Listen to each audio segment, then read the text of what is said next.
여러분 지금 리플 가격 차트 보고 있나요? 올라갈까 내려갈까 매일 밤 잠 못 이루고 있을 겁니다. 도대체 누구 말이 맞는 걸까요? 저도 여러분과 똑같은 리플 홀더입니다. 그런데 최근에 알게 된 사실 하나가 너무 충격적이어서 이 영상을 만들게 되었어요. 여러분이 알고 있는 리플 이야기가 거짓일 수도 있습니다.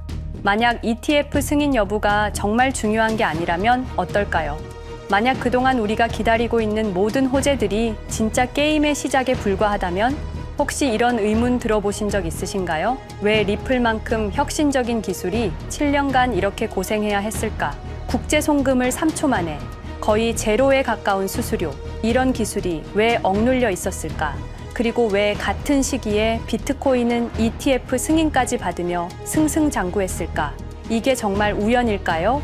2020년 12월 22일 밤 9시 30분 그날 암호화폐 역사상 가장 이상한 일이 벌어졌습니다.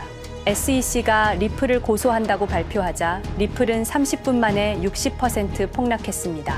그런데 같은 시간 비트코인은 사상 최고가를 기록했습니다.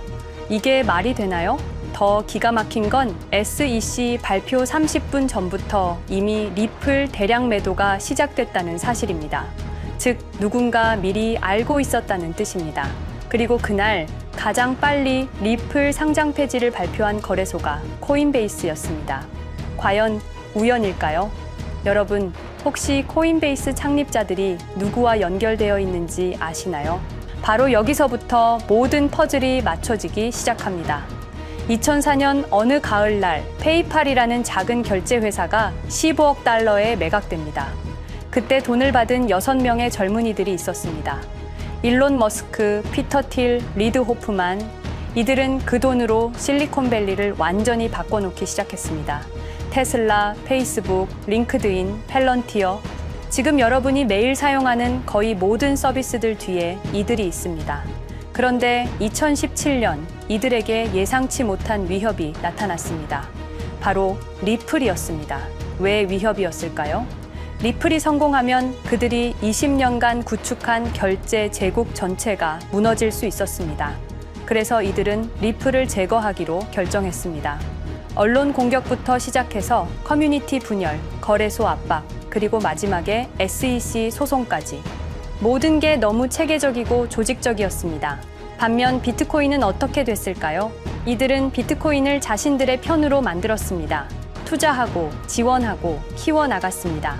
결과적으로 비트코인은 디지털 골드가 되었고 이들이 만든 ETF 상품이 되었습니다. 하지만 리플은 7년간 지옥 같은 시간을 보내야 했습니다. 그런데 지금 상황이 바뀌고 있습니다. 리플이 SEC 소송에서 완전히 승리했습니다. 더 이상 그들이 리플을 억누를 핑계가 사라진 거죠. 그래서 다시 주목받기 시작한 것입니다. 하지만 과연 이들이 쉽게 포기할까요? 오늘 여러분께 그 전체 이야기를 들려드리겠습니다. 누가 리플을 이렇게 만들었는지, 그리고 지금 우리에게 어떤 기회가 왔는지 말입니다. 여러분, 리플이 과연 어디까지 오를 수 있을지 궁금하시죠? 오늘 제가 정말 충격적인 이야기를 해보겠습니다. 2020년 12월 22일 밤, 그날을 기억하십니까? XRP가 단 하루 만에 63% 폭락했습니다. 어떤 이들은 수천만 원의 자산이 증발했고 어떤 이들은 하루아침에 수억을 잃었습니다. 처음엔 시장이 미친 거라고 생각했습니다. 변동성이라고, 조정이라고 그렇게 믿었습니다. 하지만 이 사건을 5년간 추적한 결과 이건 어떤 이들의 치밀한 계획이었습니다. 리플 가격은 4년간 철저하게 짓눌려 있었습니다. 그리고 더 충격적인 건 2025년 8월 그 암살자가 다시 나타났다는 겁니다. 이번엔 더 큰 칼을 들고 더 강한 권력을 쥐고 더 야심찬 계획을 가지고 지금부터 제가 5년간 추적한 절대 공개되면 안 될 이야기를 시작하겠습니다. 먼저 타임라인부터 보시죠. 천천히 따라오십시오. 2020년 12월 22일 오후 9시 30분 SEC 의장 제이 클레이튼이 XRP 기소를 전격 발표합니다. 그의 임기 종료까지 남은 시간 단 12시간. 12월 23일 오전 9시 클레이튼 SEC 의장직에서 사임합니다. 여기까지는 그럴 수 있다고 칩시다. 임기 끝나고 퇴임하는 거 이상할 건 없죠. 그런데 12월 24일 크리스마스 이브 아침입니다. 퇴임한 지 단 하루 만에 클레이튼이 새 직장으로 옮겨갑니다. 월리버 에셋 매니지먼트 자문으로. 잠깐만요. 이 회사가 뭘 하는 곳인지 아십니까? 비트코인과 이더리움에 8천억 원을 투자한 회사, 그러니까 리플과 직접적인 경쟁을 하는 회사에 베팅을 한 겁니다. 다시 한번 정리하겠습니다. XRP를 기소하고 다음날 사임하고 그 다음날 리플의 경쟁사에 투자하는 회사로 갔습니다. 이게 정상입니까? 윤리적으로 문제는 없습니까? 법적으로 괜찮은 겁니까? 하지만 진짜 소름 끼치는 건 이제부터입니다. 블록체인은 모든 걸 기록합니다. 그리고 그 기록을 추적해 보니 기소 발표 18시간 전인 12월 22일 새벽 3시 누군가 움직이기 시작했습니다. 대량의 XRP가 조심스럽게 하지만 확실하게 매도되기 시작합니다. 뉴스가 나오기 전, 세상이 알기 전, 폭락이 시작되기 전 누군가는 이미 알고 있었습니다. 이 시점에서 저는 의문을 품었습니다. 대체 왜 하필 리플이었을까? 이 사건을 이해하려면 XRP가 단순한 암호화폐가 아니라는 걸 알아야 합니다. 지금 여러분이 해외로 송금한다고 가정해보죠. 한국에서 미국으로 1,000만 원을 보낸다면 스위프트라는 시스템을 거칩니다. 전 세계 200개국 11,000개 금융기관이 연결된 거대한 네트워크. 벨기에 브뤼셀에 본부가 있지만 실질적으로는 미국이 완전히 통제하고 있습니다. 얼마나 무서운 권력이냐면요. 2012년 이란 핵 제재 때 이란 은행들을 스위프트에서 퇴출시켰습니다. 그 결과 이란의 경제는 즉시 붕괴되었습니다. 2022년 러시아의 우크라이나 침공 후 러시아 주요 은행들을 스위프트에서 퇴출시켰습니다. 이후 러시아의 루블화는 30% 이상 급락했습니다. 스위프트에서 쫓겨나면 그 나라는 국제거래에서 완전히 고립됩니다. 이게 핵무기보다 강력한 이유입니다. 실제로 폭탄을 떨어뜨릴 필요가 없으니까요. 버튼 하나로 한 나라 경제를 무너뜨릴 수 있으니까요. 스위프트는 돈의 흐름을 틀어쥔 지배의 손길입니다. 그런데 2017년 XRP가 등장했습니다. 비교해 보시죠. 송금 시간부터 압도적인 차이가 납니다. 스위프트는 국경 간 송금에 3에서 5일이라는 시간이 걸립니다. 반면에 XRP는 단 몇 초면 송금이 완료되죠. 수수료 또한 엄청난 차이가 납니다. 스위프트는 3에서 5%까지 수십만 원의 수수료가 발생하지만 XRP는 단 몇 원, 거의 공짜나 마찬가지로 송금을 처리합니다. 스위프트는 여러 국가의 중개은행이 필요하지만 XRP는 그런 것조차 불필요하죠. 그리고 2017년부터 2019년까지 일본 SBI 그룹이 뱅크 오브 아메리카가 산탄데르 은행이 하나둘씩 리플과의 파트너십을 검토하기 시작했습니다.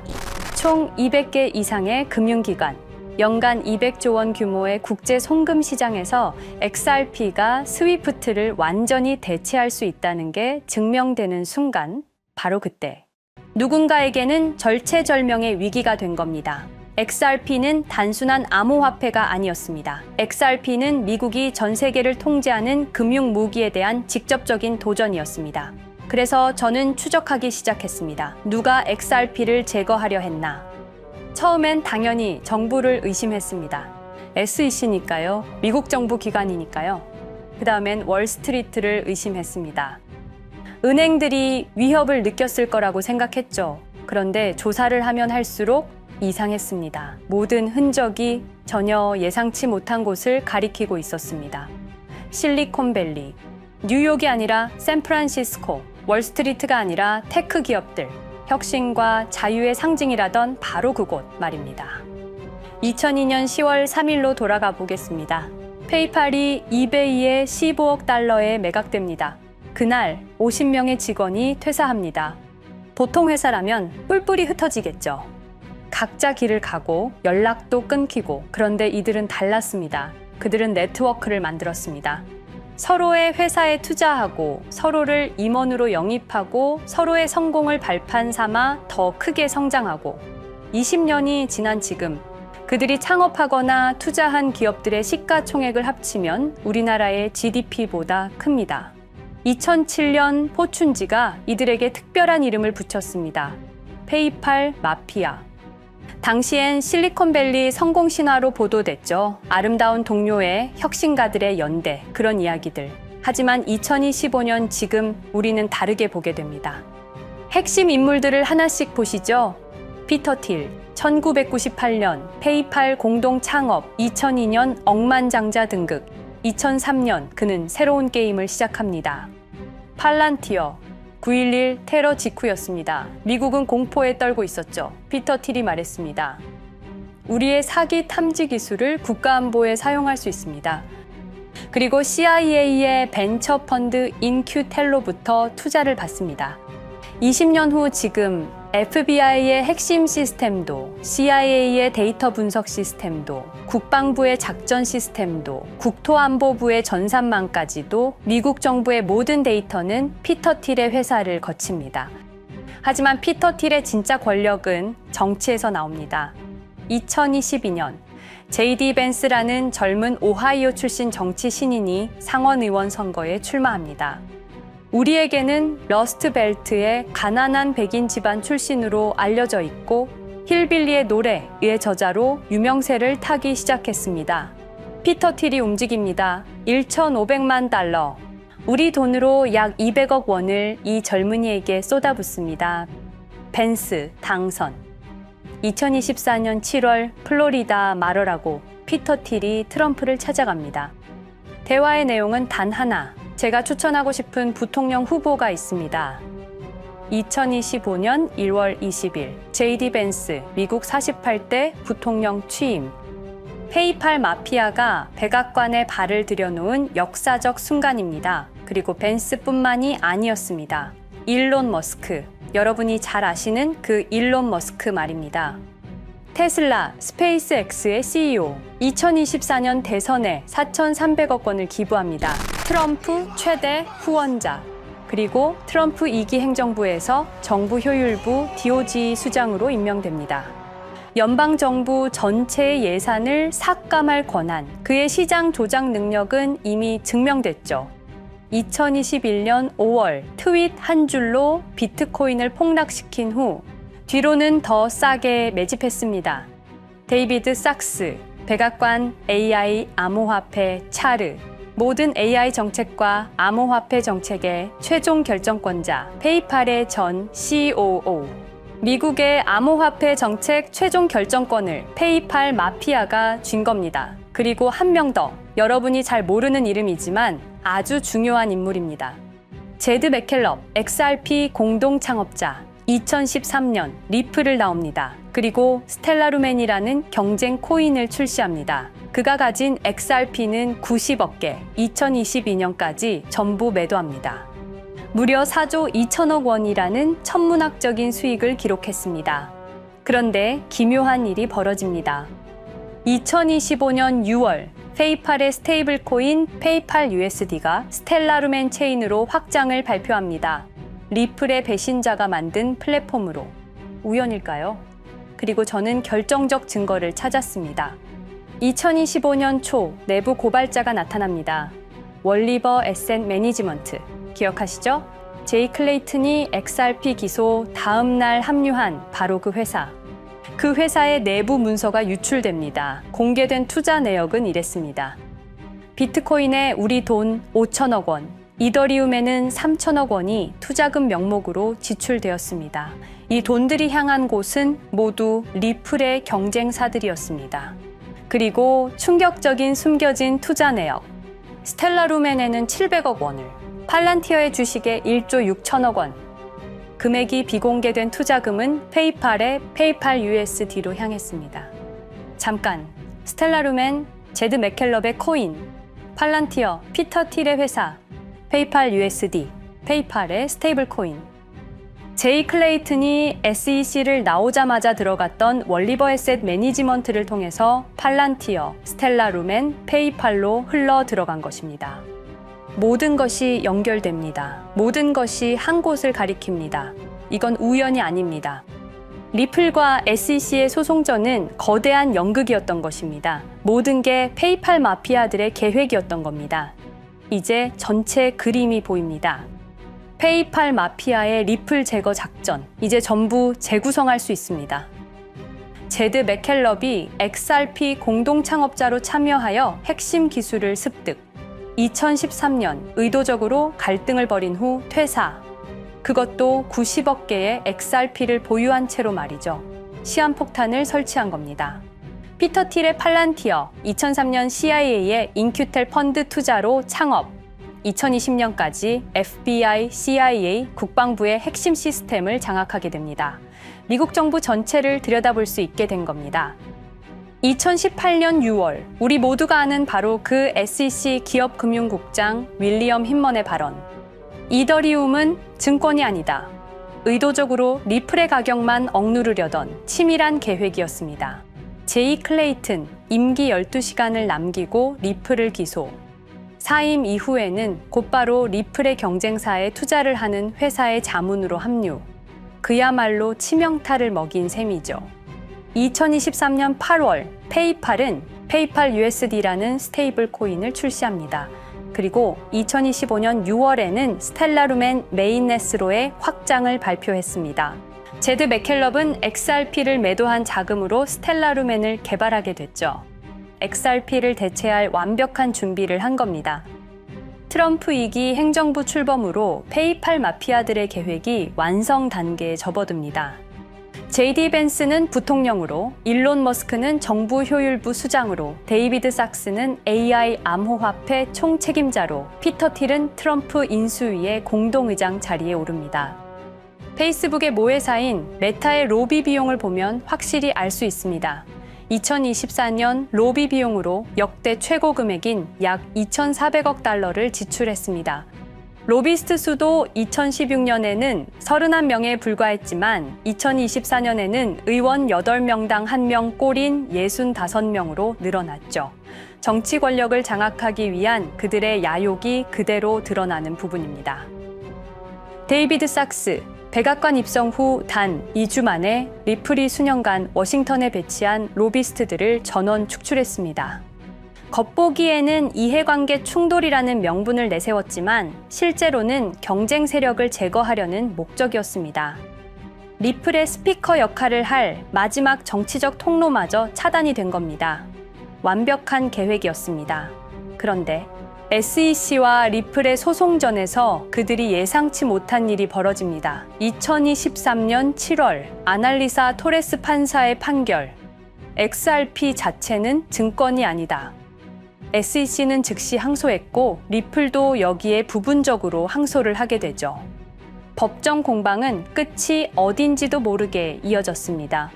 그리고 2025년 8월 놀랍게도 양측 모두 항소를 취하합니다. 5년 동안의 전쟁이 드디어 끝이 나게 된 순간이었습니다. 리플은 승리했습니다. XRP 가격은 무려 5,000원에 근접하게 상승했고 수많은 자산 운용사들의 XRP, ETF 신청 물결이 이어졌습니다. 그리고 리플은 히든로드를 12억 5천만 달러의 인수, 리플 프라임이라는 이름으로 새롭게 출범시켰습니다. 스테이블 코인 리플 USD는 출시 1년 만에 시가총액 10억 달러를 돌파하는 기염을 토합니다. 현재 리플의 기업 가치는 400억 달러 이상으로 평가받고 있습니다. XRP는 죽지 않았습니다. 5년 동안 억눌렸던 것이 폭발적으로 성장하기 시작합니다. 투자자들이 돌아오고 은행들이 재접촉하고 파트너십들이 재개되고 우리가 이긴 건가? 정의가 승리한 건가? 아니었습니다. 2025년 8월 18일 XRP 승리 발표 불과 10일 후 뉴스가 터집니다. 제이 클레이튼 맨해튼 연방검사로 정식 임명. 5년 전 XRP를 기소했던 바로 그 사람. 이번엔 연방검사로 돌아왔습니다. 월스트리트의 보안관이라 불리는 미국에서 가장 강력한 검사직. 형사 기소권, 월스트리트 전체 감시 권한, 금융범죄 수사 총괄. 더 큰 칼을 들고 돌아온 겁니다. 그리고 2025년 11월 트럼프 대통령의 발표. 제이 클레이튼을 앱스타인 사건 수사 책임자로 임명합니다. 잠깐, 왜 하필 클레이튼일까요? 왜 XRP 소송이 끝나자마자일까요? 왜 지금일까요? 그리고 그는 다음엔 누구를 조준할까요? 리플은 부활했습니다. 하지만 페이팔 마피아는 멈추지 않았습니다. 2025년 상반기, 이상한 패턴들이 포착되기 시작합니다. 일론 머스크의 행동이 변합니다. xAI에 추가 투자가 급증했고 테슬라 AI 개발에 급가속을 하기 시작했습니다. 그리고 이상하게도 특정 AI 기술에 대한 공격적 언급이 증가했습니다. 일론 머스크답지 않았습니다. 그리고 2025년 3월 한 AI 코인의 공식 계정이 일론 머스크의 X라는 플랫폼에서 갑자기 사라집니다. 노출 제한을 당했고 광고 계정들도 정지가 됐습니다. 특정 코인에 관련한 영상들이 전부 삭제되었습니다. 왜일까요? 이 코인에는 특징이 있습니다. 진짜 AGI 구현 가능한 탈중앙화, AI 네트워크로 평가받고 있는데 초당 수십억 단위의 연산 처리가 가능한 정도입니다. 수백만 개의 노드가 연결된 분산 뉴럴 네트워크, 이건 테슬라도 구현하지 못했습니다. 메타도 구현하지 못했습니다. 중앙화 시스템인 오픈AI가 꿈도 꿀 수 없는 것입니다. 이 코인만이 유일하게 성공했습니다. 그런데 시가총액은 테슬라의 500분의 1 수준에 머물고 있습니다. 질문 드리겠습니다. 이렇게 혁신적인 기술인데 왜 플랫폼에서 차단을 당하고 검색조차 되지 않으며 알고리즘에서 철저하게 배제당하고 가격은 또 왜 이렇게 낮은 걸까요? 답은 하나입니다. 그들이 지금 사고 있기 때문입니다. XRP 때와 똑같은 패턴입니다. 역사는 반복되고 있습니다. 그리고 지금도 머스크와 페이팔 마피아의 자금이 이 코인으로 조용히 흘러 들어가고 있습니다. 가격이 낮은 건 무가치해서가 아닙니다.